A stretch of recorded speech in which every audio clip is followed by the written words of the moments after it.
Jeffrey Dahmer, the monster who ate human flesh. A horror plus real crime true story. The beginning, a quiet child with dark thoughts. In the calm suburbs of Wisconsin, on May 21, 1960, a boy was born. His name was Jeffrey Lionel Dahmer. On the surface, he seemed like any other child, shy, quiet, polite. But deep inside, something dark was growing, a seed of curiosity that would one day turn into horror. As a child, Jeffrey was fascinated by dead animals. He collected bones, dissected small creatures, and arranged their remains neatly. People thought it was just an interest in science. They didn't know this fascination would one day lead him to human corpses. Loneliness, alcohol, and the shadow within. As Dahmer grew up, his loneliness deepened. His parents fought constantly. The home became a battlefield. When they finally divorced, Jeffrey was left alone, broken, empty, and lost. He began drinking heavily. He tried to study, he joined the army, but nothing lasted. Inside him, a new kind of hunger was rising. Not for food, not for love, but for control. The first murder, 1978. It was a lonely night. Dahmer was 18 years old. His parents were away. He met a young man hitchhiking on the road and invited him home. They drank together. They talked. But when the man tried to leave, something snapped. Jeffrey grabbed a dumbbell and struck him on the head. Then he strangled him. That was the first kill. He dismembered the body, packed the remains in plastic bags, and threw them in the woods. That night, a serial killer was born. The darkness takes over. For years after that, Dahmer tried to control himself. He worked odd jobs, moved around, tried to act normal. But the urge, the terrifying desire, kept returning. He started luring men to his apartment.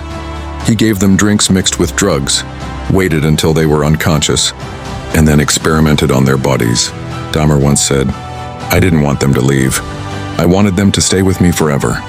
It wasn't love, it was obsession, a sick, consuming desire to own another human being completely. The apartment of horror, 924 North 25th Street, Milwaukee. This apartment became his kingdom of death. He decorated it with black curtains, candles, and skulls. In one corner was a fridge full of meat, but it wasn't animal meat. When police finally entered years later, they found human heads in the refrigerator, bones in drawers, hearts in the freezer, and a large tank filled with acid. The walls were soaked in a smell that no air freshener could hide. The stench of death. I just didn't want them to leave. Most of Dahmer's victims were young men, people he picked up at bars or on the streets. He would promise money, photographs, or friendship. Once inside his apartment, they never came out alive. After killing them, he would cut up the bodies. Some parts he cooked, some he stored, some he kept as trophies. When questioned later, Dahmer said, "I killed them because I loved them. I wanted to keep them forever." It was the collapse of empathy, a human being stripped of all humanity. The police's fatal mistake.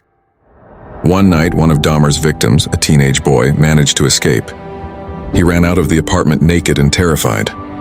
Neighbors called the police. But when the officers arrived, Dahmer calmly told them, "He's my boyfriend. He's just drunk." The police believed him. They actually returned the boy to Dahmer. Hours later, that boy was dead. The night of capture, July 22, 1991, it all ended when one man, Tracy Edwards, fought back. He managed to escape Dahmer's apartment and flagged down the police. When officers entered the apartment, they were met with a nightmare. Photographs of dead bodies, human skulls on shelves, a freezer full of severed limbs. One officer whispered, "This is not a crime scene. This is hell." Dahmer was arrested that night, calm, quiet, and expressionless. The trial, confession of a monster. In court, Dahmer confessed to 17 murders. His tone was emotionless, his face empty. "I knew it was wrong," he said, "but I couldn't stop. It became part of me." The court sentenced him to 15 life terms in prison, a total of 957 years. But even prison couldn't hold his darkness for long. The death of the cannibal. In 1994, just 2 years after his conviction, Dahmer was attacked in the prison gym by another inmate. He was beaten to death with a metal bar.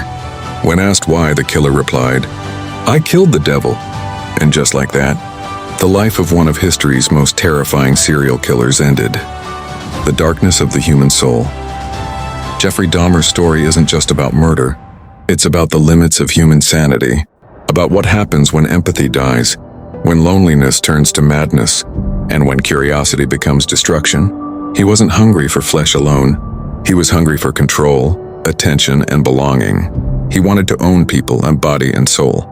And in doing so, he destroyed both. The final question. Dahmer is gone, but the question remains, are monsters born or are they created by the world around them? Maybe. Somewhere deep inside every human being, there hides a shadow, a silent whisper waiting for the right moment to awaken. Jeffrey Dahmer, the monster within. A true story that still chills the world.